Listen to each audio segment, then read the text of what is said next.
Well, guys, I went farther than I usually do because there wasn't as much mud this time. And lo and behold, there is another hill. You can't see the rest of it because, again, it curves around.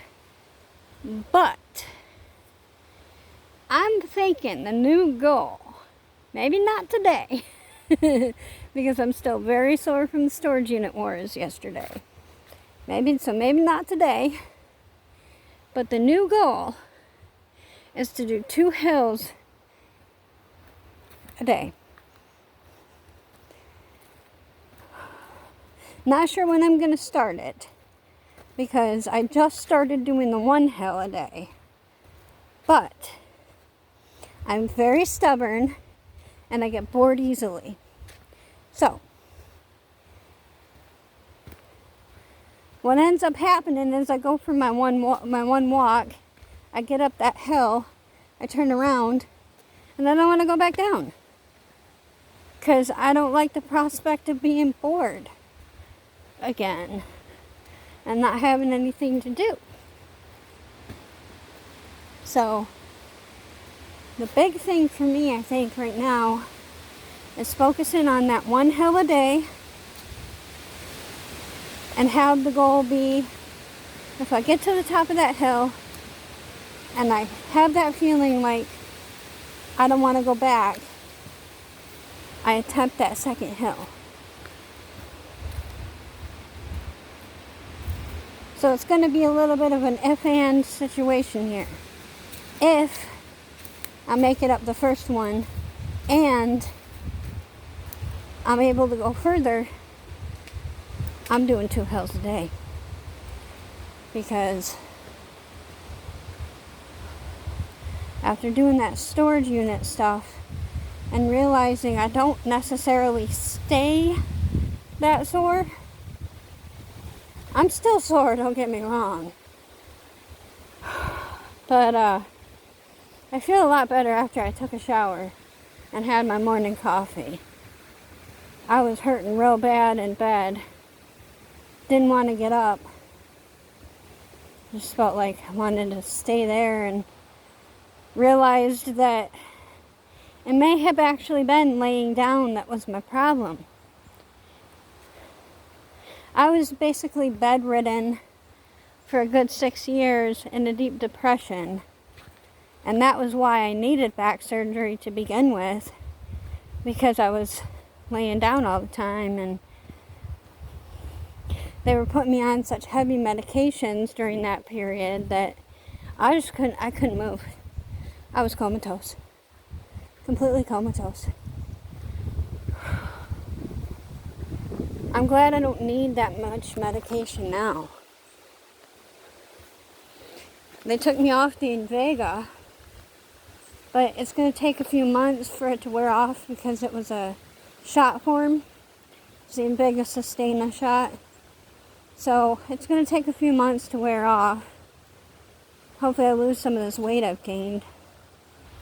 But they put me on Abilify per my request, because I've been on it before and I didn't have any major side effects from it. And I've already noticed a little bit more energy than what I had on the Invega. Because I'm actually overdue for that Invega shot, and I just didn't want to have to risk another 6 months on top of the already 6 months it's going to take for it to get out of my system. So I told him, no, I don't want to take it. Why don't you put me on something else? So we're trying the Abilify again, which I'm grateful for. Making my way back down the hill.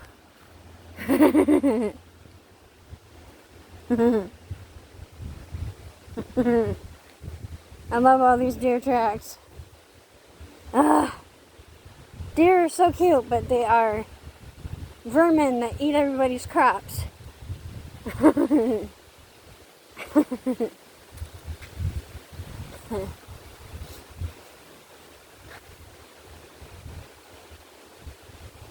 I seen this video this morning. It made me laugh so hard. It said, I'm about to trigger 90s kids.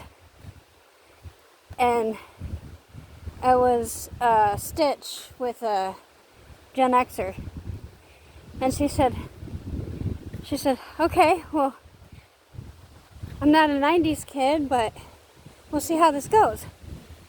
And he pulls out, you know, that bubble tape, that bubble gum tape. He pulls out one of those. And she goes, oh, I like bubble tape. Okay, what are we doing here? And he takes the whole roll of bubble tape out and just bites into it and ruins the whole thing. And she's like, oh, you mother. And it made me laugh so hard. I got a kick out of that. It didn't trigger me. But it did make me laugh. Her reaction to it was hilarious. So it's nice to be laughing about something again. Making my way back down the trail to my camp. I don't really consider myself homeless anymore, you know? Because I like camping. I like this. For me, I'm just on a small vacation before moving into my house where I'm going to be staying. I'm not homeless. I'm just waiting until my house is ready. That's all. I'm waiting for God to work His miracles in my life.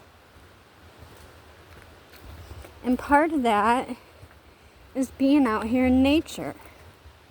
Away from all the drugs. Away from the alcohol. And away from the homeless people that get you in trouble.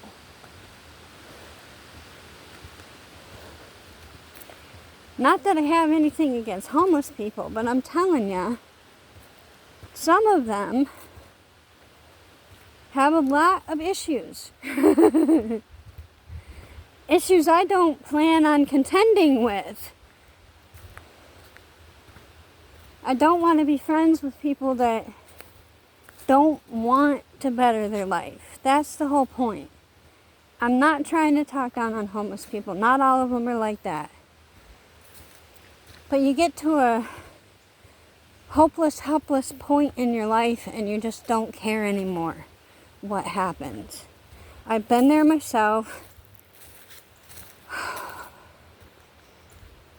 I don't intend on going back anytime soon. I feel for the people that are there. But that does not mean I want to be around it 24/7. The misery loves company type situation is not where I want to head with my life. I don't want to sit there with nothing to do and nowhere to go, with nobody that I identify with, because I don't identify with any homeless people. I don't. I've been settled down in a 17-year-long relationship. So for me, I'm used to having a place to live. I'm not homeless.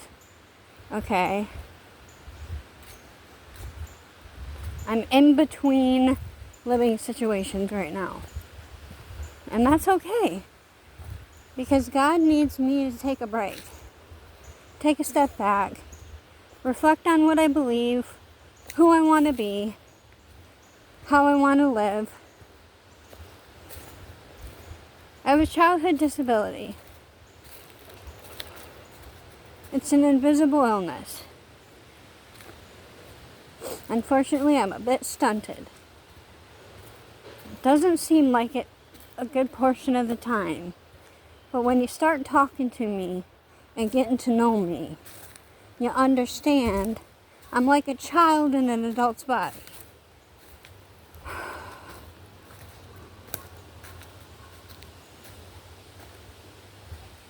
It's very frustrating. Because the older you get, the less people understand it. And the more harsh they're going to be on you. But you know what? That's fine. Someday, my story is going to be a roadmap for the next person that is stuck in their darkness. And I'm okay with that. I'm okay with that. I have to be. I may not be working in the traditional sense, but even in my active addiction, I was studying hard. Living in the University of Hard Knocks and attempting to teach myself the things that someone else is going to need someone to understand fully. I did therapy, counseling. Program after program. Since 2008, I've been doing therapy. It wasn't really working for me. There was moments where it worked. There was moments where it didn't. I made progress and then I'd take 10 steps back. But basically where I'm at now is understanding that the people at AA have life experiences that I have struggled with that professional counselors don't understand. Sometimes a peer support specialist is better to have as a friend than a professional counselor. And basically, if God intends on me being a peer support specialist someday, I have to be ready to answer the call. And if I don't go through this with a positive outlook on it, so that I can survive it and be somebody else's strength someday, I can't answer the call that God has chosen for me. So while it's all fine and dandy to say, if you don't work, you don't eat, I'm working. I've been working. In fact, I think I'm probably doing harder work than what a lot of people do for money. Because there's a lot of people that work for money that refuse to work on themselves, and they're not very good people. They use God as a weapon, and they attack people with disabilities, children, the elderly, and they make their life miserable. So I'm not going to worry about it. People like that are going to have a rude awakening when they get to the pearly gates. I'm not better than anybody. I'm living in a tent. But I'm sure as hell not going to turn God into a weapon. Because somebody's going to need him someday. Like I needed him.